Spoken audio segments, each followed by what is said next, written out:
Keep a social distance from your computer, please. Dory, the sisters thing isn't till the 23rd. Go and get changed again. Hurry up. So welcome everyone to the conversation with Deep. So what I'm going to do, if at the bottom of your screen there's a Q&A function, so if you've got any questions for any of the panelists, then you can pop a question in there. I'm going to hand over now to Rachel, who's going to introduce herself, and then we're going to find out a bit more about Deep and Dementia Diarists and what they all get up to. So thank you so much. Thank you, Emma, for inviting us. And I'm not going to really say a lot, except I am privileged to be the coordinator for the Deep Network, which, for those of you that don't know, it's not an organisation. It's just basically an ethos, a set of values, which is about enabling and engaging the people living with dementia to have their voices heard across the United Kingdom.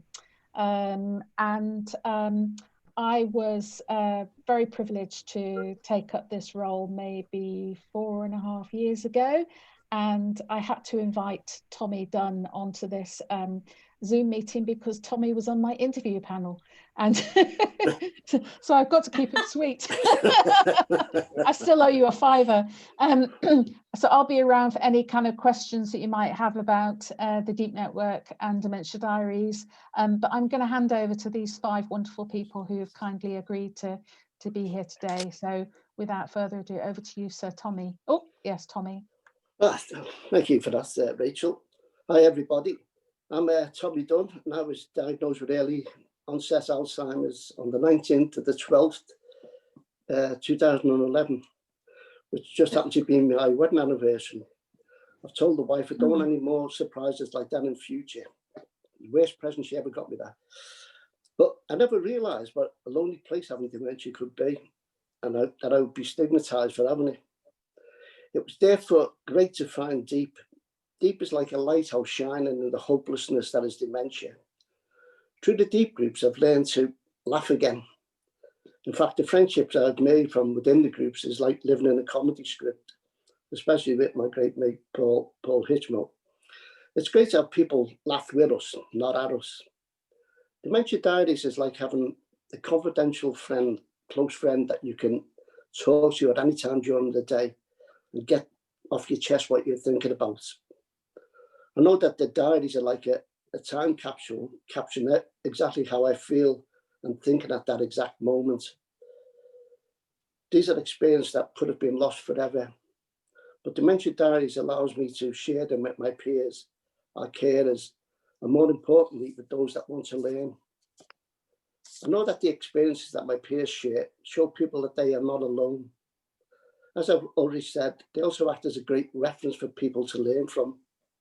But what's great about Deep is they allow you to be yourself. There's no hidden agendas. Everyone within the various groups are encouraged and supported to bring out their full potential. The fuel that runs the lighthouse is hope. Deep gives us hope, and that hope in turn fuels the lighthouse. And we need help to see our way through dementia. Lockdown has not been a bad thing for those of us with dementia.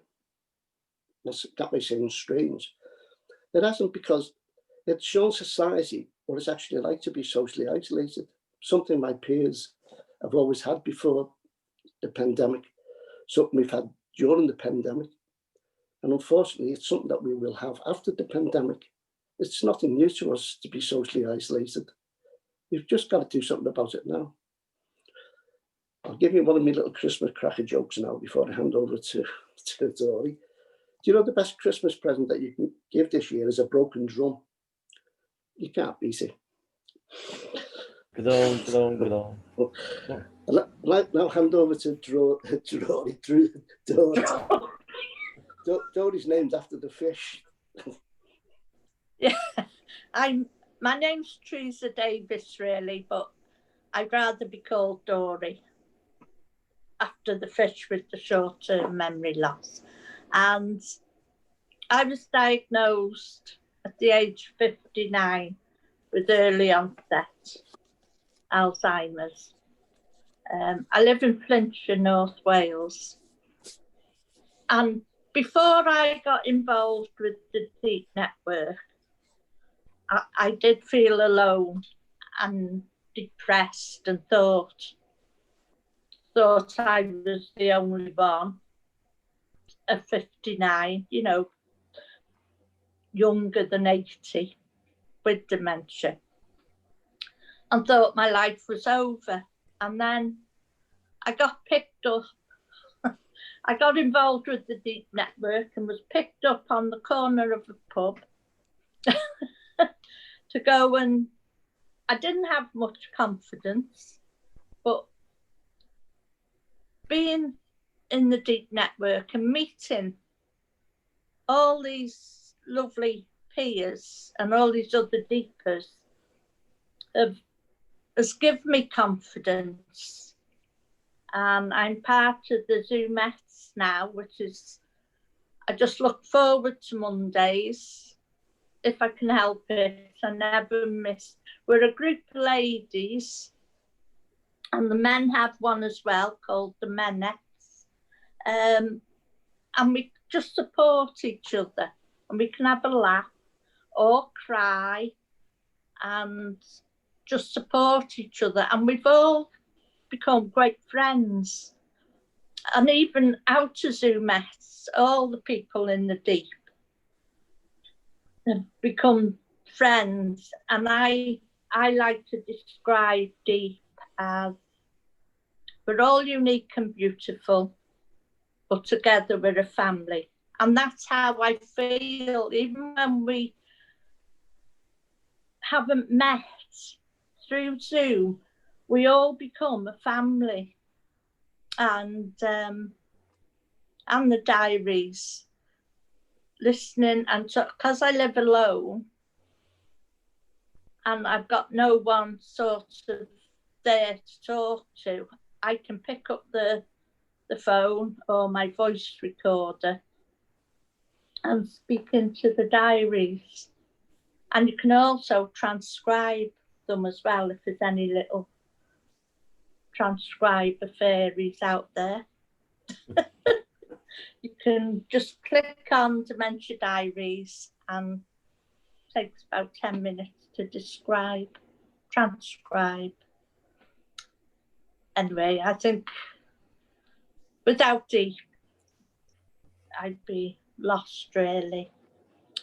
So I'll hand over to Dreane now. Good morning or good afternoon, everyone. My name's Dreane Williams. Like Dory, I live alone.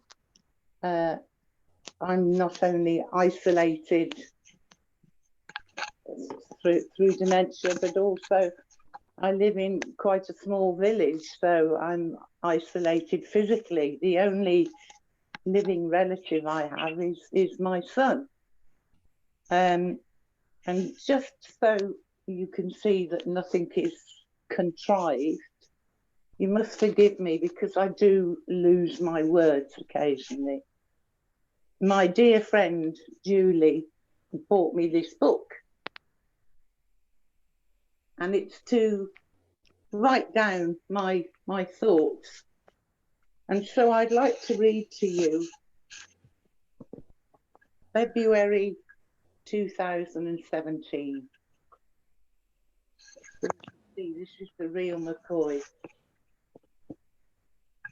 I can't remember what day in February it was when I was given the diagnosis of vascular dementia. You didn't need to be a brain surgeon to see the faults on the MRI scan of my brain with its white dead areas. I sat glued to the screen whilst the consultant carried on talking in the background, and when all I could hear was, "There's no cure. Great, my life is over."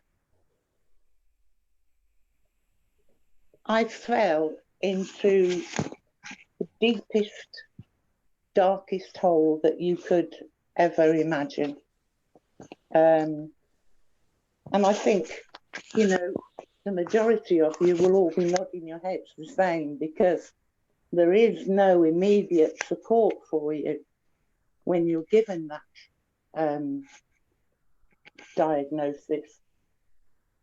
Thankfully, and I think it was through Joe Scarl, I was introduced to Rachel Niblock, and then there was a deep group in Worcester, which isn't too far from me, and I was able to attend that, and it was just fabulous. But then sadly, the group disbanded, the lady left, and so I was left in a desert for well over 12 months. I'm looking to see if Rachel is nodding her head. Yes, well over 12 months. Until Zoom was introduced.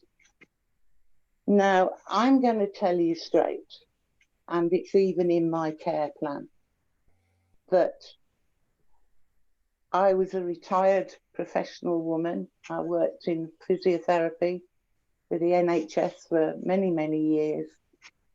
I wasn't going to let dementia ruin what was left of my life. And so the obvious way for me was suicide. And that was in my care plan. No way was I going to become a dribbling wreck. And my son had to agree with this, and my GP, etc. And oh dear, psychiatrists, everybody trying to talk me out of it. But no, I was adamant. When I thought the time was right, then that was it. Now I'd like to show you September.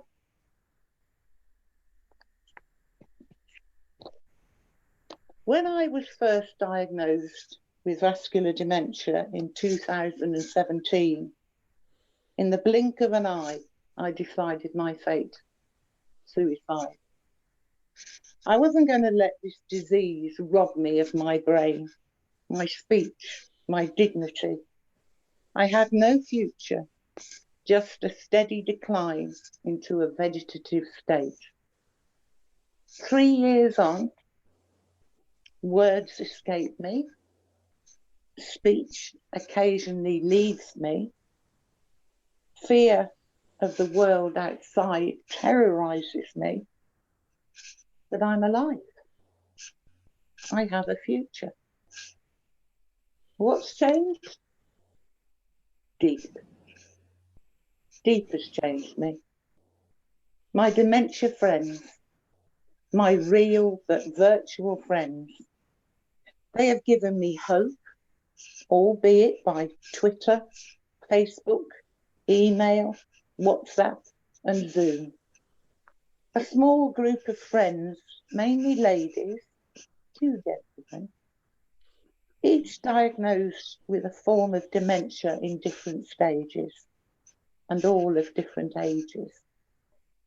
They each, in their own way, show me encouragement, empathy, stoicism, versatility, love, and true grit. Suicide? Not for me. I'm living my life. I don't think I can say any more than that. Deep, to me, is the difference between life and death. For that, right. Let's hand you over to Joy now. Unmute Joy, please. Unmute her.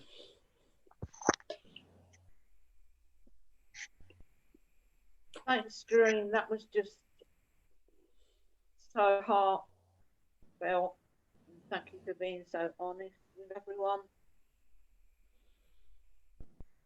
My being part of the Deep Setup has, like Dreane, been life-changing. At the point of diagnosis, I felt lost and frightened. But joining up with a group of like-minded people gave me confidence to start a new journey. I lost quite a few friends in those early days, which left me struggling to trust people. But the ethos of Deep helped me to reach out and in turn receive support. For me, feeling safe and accepted is extremely important. And I found this support in the Deep network.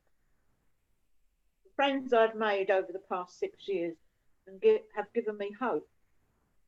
Even when times are tough, they are there for me.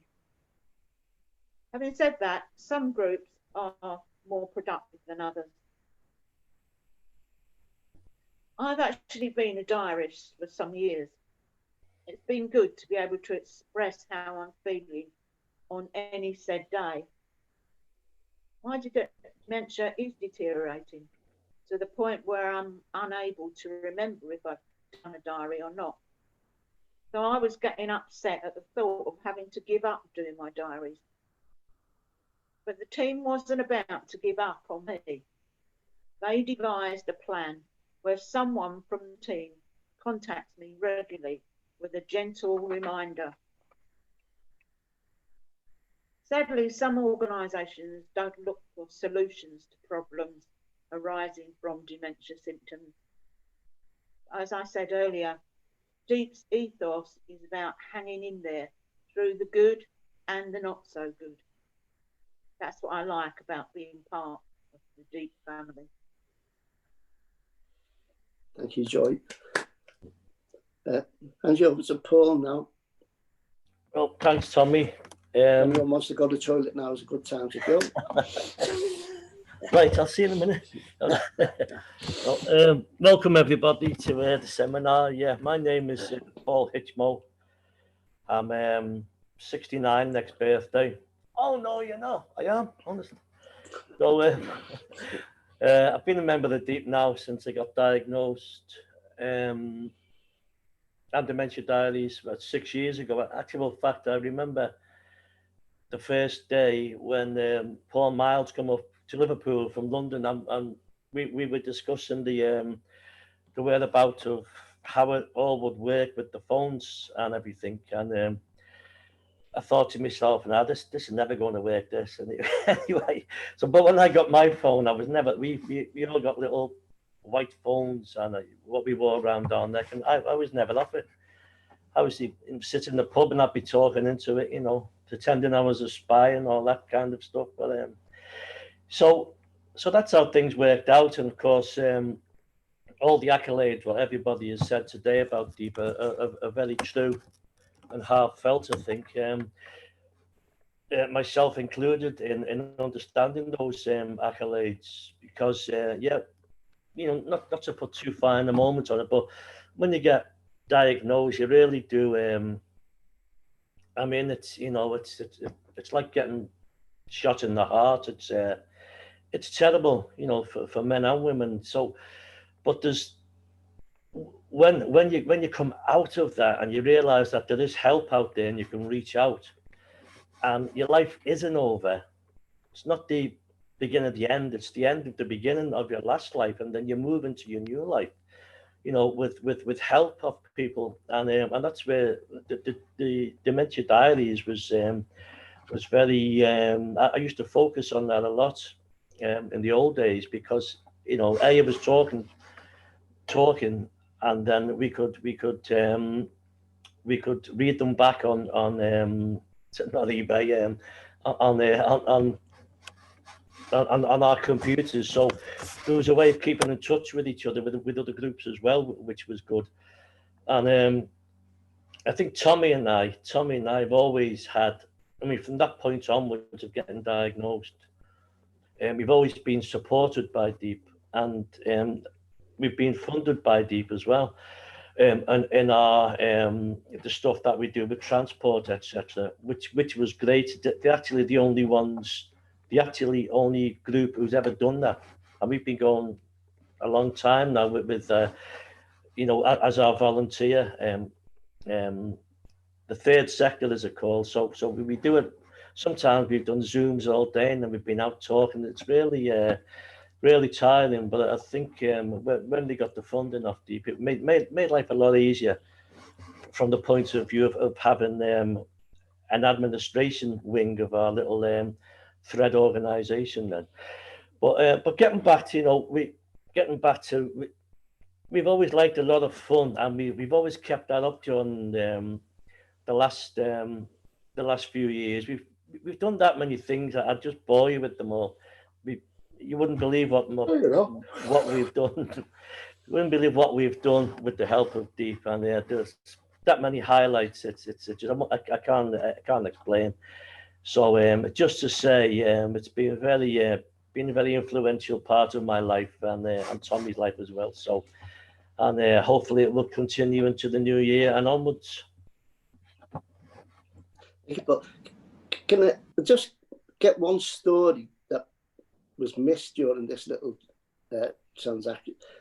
And I'm going to ask you, Dory, can you tell us the story of the haggis? Come off the story of the haggis. The flying haggis. Tommy did this to me before. We were doing something for at Stockport up on stage, and Tommy and I had to interview each other about what it meant to each of us. But earlier, before that, I told them a story that had happened to me. And Tommy put me right on the spot, as he has now. And I had to tell the story about, and this is before I got dementia. So I was with my ex-partner then, and I was going to Scotland on a coach trip. He wasn't coming with me. So I asked him what he wanted me to fetch back for him. And he said a haggis. So I said, oh, right, can you get them frozen? And I'll get them from a supermarket. He said, no, you best go into the butcher's and getting a fresh one. So I thought, right. He says, but you got to make sure it's a low-flying one. Now, I had heard of haggis. I knew it was a food, but I didn't know what animal it came from. So he said, you have to get a low-flying one, because I said, what do you mean? Is it a bird? He said, yes, but there's a high-flying one and a low-flying one. So get the low-flying one, because it's more tender. So I thought, right, okay. So on the coach, a Scottish lady sat next to me, and I was telling her this. And she turned to me and she says, hen, someone's having you on. And just thank God for that lady. And thank you, Tommy. I won't mention it on this one, so you're all right. Just like to say there was 600 people in that theatre, I think. So they went home happy, I think. But through Deep as well, they help to bring serious things to fruition, help you to, get your rights and things.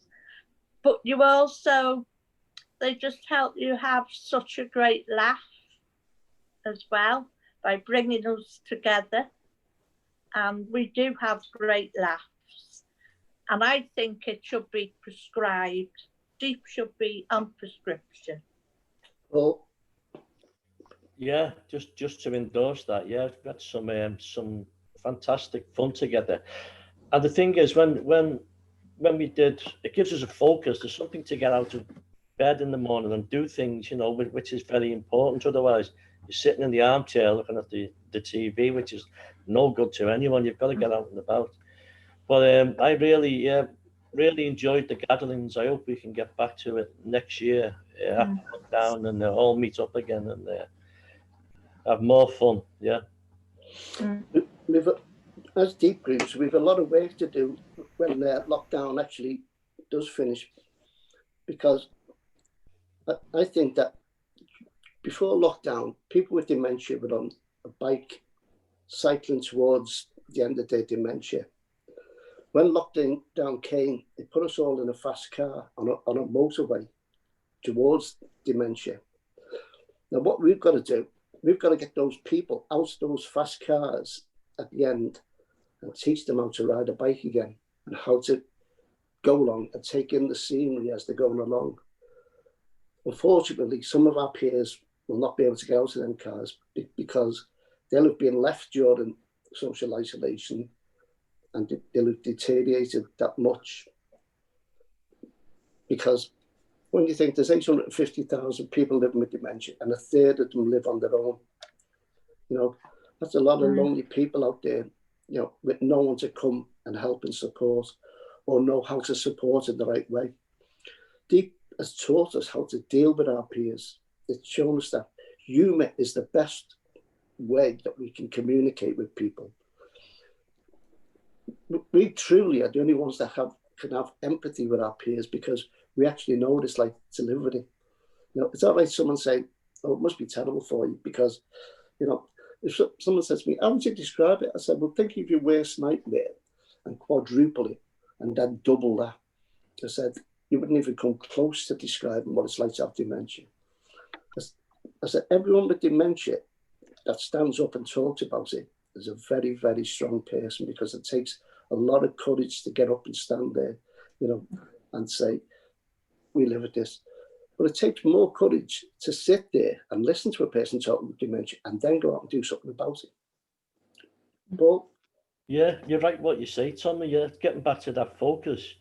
I mean, I through Deep and the funding and you know, we got the camera, you know, a professional camera and stuff like that, and we learned the new skills. Then now I'm I learned how to use the camera. Tommy can interview people in a professional manner, so it's just like two little bows to our strings, things what we never even thought about years ago of doing. You know, when you're working and you're kind of normal, so to speak. So, and I think a lot of people in the groups have learned stuff, and you know, like Dory, she's knitting, and Joy's doing her stuff, and Dreane with the poetry. So there's a hell of a lot of talent what's being brought through, what you never had time to do when you were working.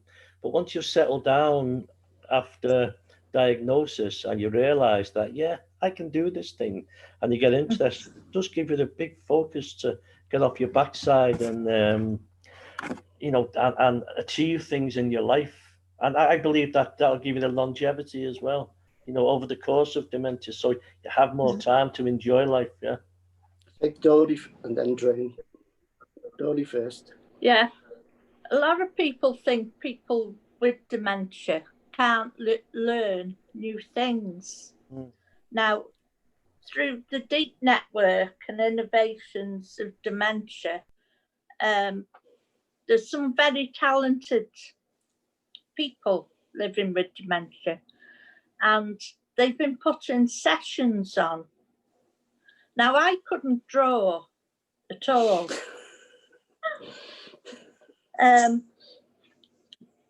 But there's a lady, Frances Isaacs, living with dementia, who's also part of the Deep Network, who's a brilliant artist. And every Thursday morning through Zoom, she's made videos and gave us sessions on watercolouring. And there's also another lady on card making. So with COVID and not being able to get out and me living alone, I've been making some, I couldn't even draw. And so I've learned, I mean, they're not brilliant, but how to do some watercolourings. Very nice, very nice. Excellent. So thank you to the network for putting these sessions on. You know, there's different ones, whittling and card making. So people with dementia can learn new things. Yep. Dreane and then Paul. Dreane. When people say, oh, well, you don't look as if you've got dementia, what they can't see are literally the thousands of cogs that are going round in your brain, even as I'm speaking now. I find writing easier than speaking. I can read a written word. I can't read books anymore because everything is all jumbled up. I can't count anymore, but I can, hopefully, gracefully sit in a restaurant and ask the waitress if the menu is in small writing, could she read it to me? Also prices. But what people can't see, I'm sitting here now with a bit of slapstick on and a clean jumper, but my brain is going like a whirlwind trying to find the words. And when you get to a point where words go, well, that's it. You're stuck at the traffic lights and the engine's turned off and you ain't going nowhere. So I've written a little poem, if I may say it now. Is the time, Rachel? Sometimes I'm not exactly PC, but it's okay. It's not X-rated. Shame. Oh, doctor, I need some advice. It's about my mother. I think she's getting worse. She does the strangest things. A couple of times a week, she says she's going to meet her friends. She never knows how many will come through. She says it all depends. She says she sees some as clear as day, but others are in a fog. She can hear them in Scotland, Halifax, Wales, and the coast. She even talks to someone's dog. She says she only sees a head, sometimes a bit of shoulder. She thinks they've got legs, though they're all getting older. What can I do? What should I say? When she lives in her own little world, should I question this old girl? Leave your mother be. Don't you know what she's been doing in the privacy of her room? You dickhead. She's been on Zoom. Brilliant. Absolutely brilliant. Paul, do you have something Oh, to yeah. say, Paul? I'm just querying Dory's robins. You've seen the size on they're like eagles. So if they attack your allotment, Dory, there'll be nothing left. Mine are little tiny things in the backyard. Well, to see that one, Got a nail it started to look like a hedgehog. So That's brilliant. that's about it a bit.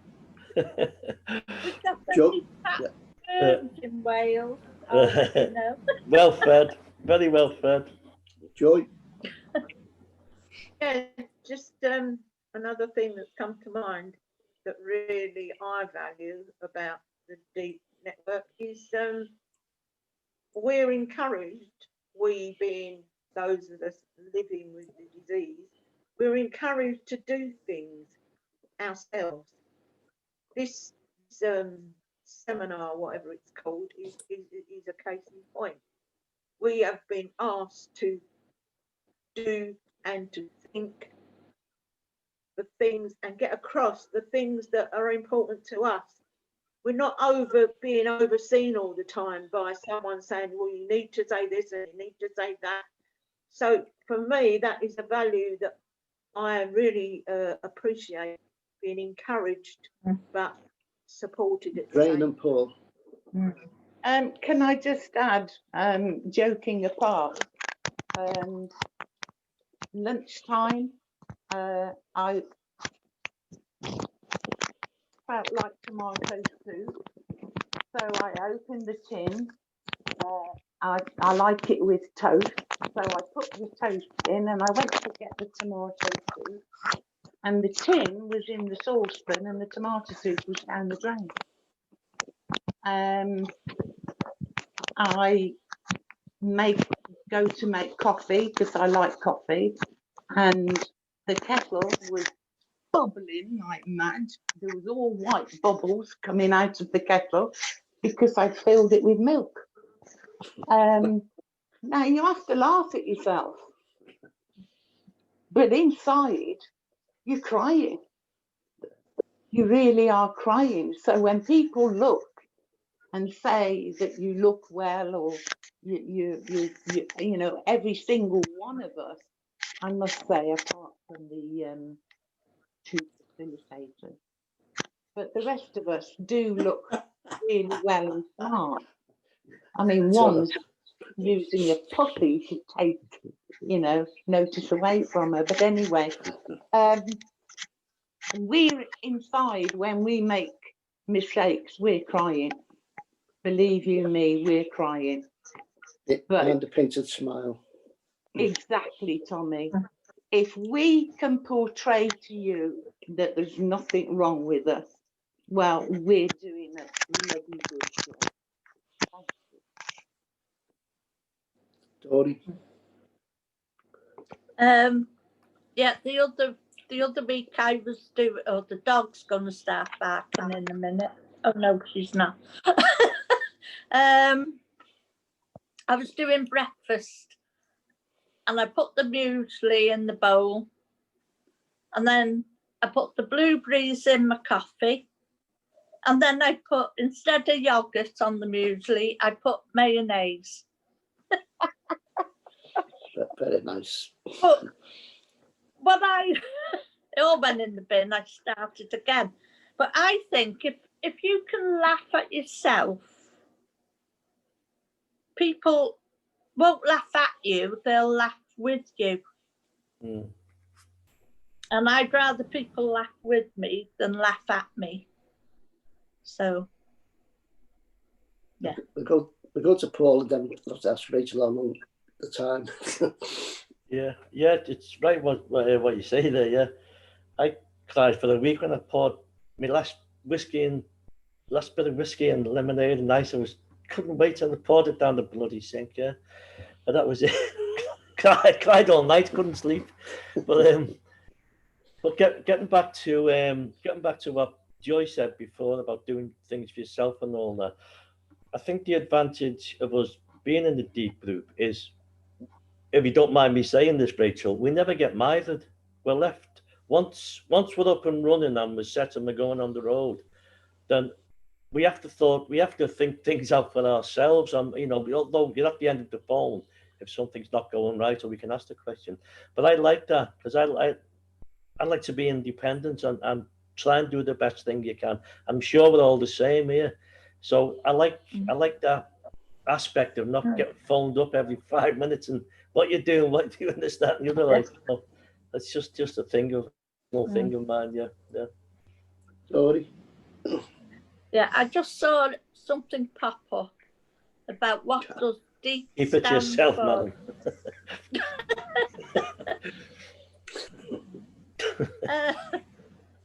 DEEP stands for Dementia Engagement and Empowerment Project, and DEEP does empower us because it helps us to. I mean, I never spoke in public before, but I've been up on stage and I do talks to university students now, and I'm doing one tomorrow through Zoom too. So they've helped empower me. Yeah. Joy. Yeah, I think I mentioned in earlier that I find it very difficult because of my upbringing to feel safe and secure. But I can say that I do feel safe in the DEEP network because if I do make a mistake, like if I swear, I try not to, but my dementia dictates sometimes my behaviour, and in a deep setting, I'm still accepted, and I'm still, you know, it's not considered, you know, oh, you shouldn't be saying things like that, or, you know, you shouldn't be doing things like that. But I find the safety of deep gatherings. I'm just so thankful that people take me as I am, even if I'm swearing blue. I also like what has been put up, what DEEP stands for. Definitely exceptional expert people. Brilliant. Brilliant for that.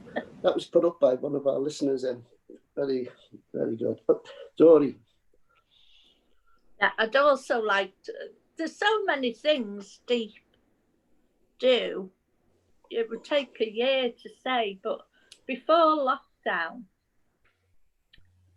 if something's going on, like a conference, or you're invited, no pressure to go, they make it so easy and so secure to travel there. Because I travel alone, but I feel safe because you get sent an inventory. Is it called an inventory? Yeah. Days before, your tickets are booked. Every step of the journey is printed out, and you're met at the train station. They keep in touch with you all the way through the journey. It's just brilliant. Okay. I'd like to hand you over to Emma now. Thank you to all them panelists. I didn't have a yellow card, but I did have a yellow bag of sweets in front of me, so I've used that. So that's what it is, Joy. If you were looking, thinking, what is Emma showing? Thank you. I'm trying to read the bits. all the bits on the screen. So that was brilliant, and thank you everybody for sharing your own stories, for talking about DEEP and what it's meant to you. And I'm just sort of picking out a few things, you know, that Dory, you said you're a family, so DEEP feels like a family for you. I liked when Paul said it's the beginning of a new life. And I think, Tommy, you started by saying that COVID maybe has given people an idea of what it might feel like, you know, that social isolation, what it might feel like for people living with dementia. So it's been really, really insightful. And I can only apologise for messing up the start of the seminar. And Dreane, you know, when you talked about like making a mistake, you know, it's hard, isn't it? It's really hard. It's hard for me to make a mistake, and I don't have dementia, and to hold my hand up and to say, sorry, I've made a mistake here in front of other people, because we don't want to be embarrassed. And especially you know, if people have got dementia. Yeah, exactly. But maybe I did it on purpose. But you know, it is hard, and to have that feeling of making mistakes, and to, you know, you're covering it up, or you're trying to make a joke of it, and sometimes, you know, it's you can laugh about it, but what you said, Dreane, you do cry inside, it hurts inside. So thank you for, you know, just having that honesty. Willie's been watching and he's found it.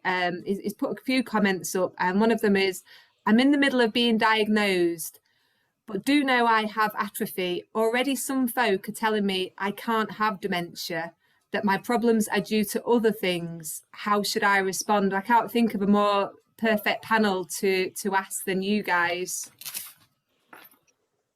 Yeah. As we say, we get told numerous, we've even gone to the Alzheimer's conferences and been on a panel like this, and people say, how can you talk if you've got dementia? You know, they must think you become stupid when you get dementia. You'll go through dementia. You won't lose any of your intelligence. You'll always have your intelligence.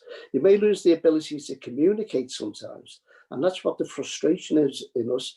That's why sometimes you'll see a person bang a table or do something like that because you can't get what you want to say. You know that frustration when you can't get out what you want to say, and that's what builds it up. And then people start to talk for you. So the more they talk for you, the more you lose the ability to talk. So people have got to realise they've got to give us a little bit more time to respond, because we like to think the answer through, think about it, then it's got to come down and then come out the same way. Sometimes we think it doesn't come out this way, yeah, so it is frustrating when people say you don't look as if you've got dementia or you can't have dementia. You wouldn't say that to someone who had cancer. If someone said you have got cancer, you wouldn't say you haven't got cancer, I can't see it. You don't look as if you've got cancer. You just wouldn't say it. It's the only life terminal illness I can think of where people actually make you feel guilty for having it. Thanks, Tommy. Dreane, I noticed you had your card up. I would say to Willie, if he's had a diagnosis, then just go with your heart, love. You know what you're hearing and feeling in your brain. You know what your body's doing. So just go with your heart and your brain. You know how you're feeling. Don't take any notice of any others, including some of the professionals. Any thoughts? Thank you, Dreane. Any thoughts on what he should say? So he's, like people are saying his problems are due to other things. How should he respond? So one is just to just to have that self-confidence. You know what's going on in your own body, your own brain. Is there anything he should say? I know, Dory, you had your card up, and Paul, you've just put your card up. I'll let Paul go first. Yeah, I think the hard bit is actually telling people, if you're a private person, that you have got dementia, because then you're either going to be stigmatized or you're going to be welcomed. So it's always a big 50-50 decision in certain situations. Tommy and I have been in lots of situations where there could have been violence. It wasn't us, it was just the way we were enjoying ourselves and acting and doing things wrong probably. But we can only do that through awareness. I think that's the big problem.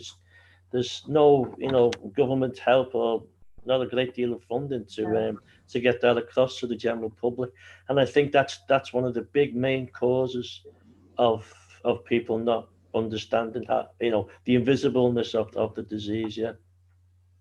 Thanks, Paul. Thank you, Dory. Did you have anything you wanted to add to that? I was just going to say a quote, but I don't. It's by a lady called Kate Swaffer from Australia. She's living with dementia and she lectures and everything. And someone said to her, "Well, you don't look like you've got dementia." To which she replied, and excuse me the language, "Well, you don't look like an arsehole, but there you go." So Willie, there's the answer that you've been looking for. I think Tommy should tell a real life story, and I think you know what one it is, Tommy, don't you? The one on the bus. Yeah. This is actually a true story. Yeah. I got on a bus one day, and I sat down on one of the disabled seats because we've got a disabled pass, and there was a girl and a boyfriend sitting on the long seats. So the girl whispered something to the fella, and the fella said, "Excuse me, mate." I said, "What?" Because we say what in Liverpool. "What?" I said, "What?" And he said, "You can't sit there." I said, "Why not?" He said, "They're for disabled people." I said, "I am disabled." He said, "You don't look disabled." I said, "You don't look stupid." Similar. That's brilliant. Thank you, Tommy. Joy, just one more comment and I might have to bring this to an end. Thank you so much. Yeah, just my thinking on what Willie was saying. I'd be inclined to say, yeah, okay, I'll go along with what you told me. I mean, I don't know if you had SPECT scans or just the ordinary scans. But I'd go along with it so far as but to insist and say, look, I'm coming back in 6 months and I want these repeated. And if you haven't had a SPECT scan, go for that as well. So you sort of meeting the professionals halfway. Mm. Thank you. Willie had made a comment to say thank you so much. Your comments have been profound. So I think what you've all shared today, and also how you responded to his question has really supported him. So I'm just seeing if there's any other comments. There aren't any other. Oh, Diane. I very quickly say for Willie, find a deep group. I don't know where he lives, but do a little bit of research and find a group. Thanks, Dreane. Dory, you get the last word. There's a man in our deep group. He couldn't get, they told him he had dementia, but they didn't tell him what type. And because they didn't give him a proper sort of name to his dementia, he couldn't claim any help or services. And he got somebody from the Alzheimer's, a dementia support work advocate, who fought. It took him 2 years, but he then got his diagnosis, and then he was able to get some help, if you can get help. Yeah. Thank you, Dory. I like the advice. Yeah, there are, join a deep, getting on deep. I'm sure, having watched this today and being part of this today, that'll be Willie's first thing that he'll be doing. He'll be looking for a deep network to join. So I just want to say thank you all so much for your time and your energy. And I know that, it does take energy, and you'll probably be knackered and need a little cup of tea after this, because it's a lot on a screen. So thank you so much for that. I really appreciate it. I'll say sorry one more time. Sorry for messing up. I'm wishing you all. I am inviting you all to the disco. So we've got discos going on all the way through Christmas on a Tuesday afternoon. So please come and join us. I'll make sure I send you all the link. Joy, I said it was Dory's got the last word, but you get the last word. Go on. Can we just say goodbye to Puppy Dog? Asleep. She's fast asleep. She's fast asleep, and in the crate. I can't even I would just break my heart to wrench her out.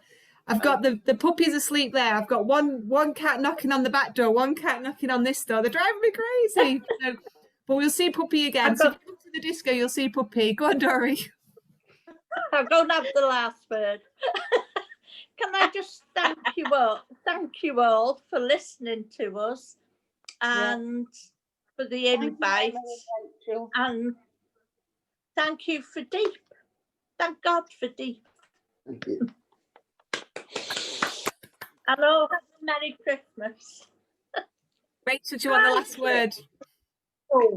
And I would just like to say that you are all deep, so this is the kind of love for each other, but I am always feel so privileged and so humbled to be with you guys. And why did I say you guys? God, where did that come from? With you, guys and gals. I know it's awful, I hate it, but just to say that this is what Deep is all about. It's your voices, it's what you say and how you feel, but it's just amazing. So thank you, you're all brilliant. Thank you, Rachel. Thank you, Emma. Yeah, thank you. We'll pay you later, Rachel. Bye. No, you can pay us later. And Dory, watch those robins in your backyard. You'll get your head knocked off.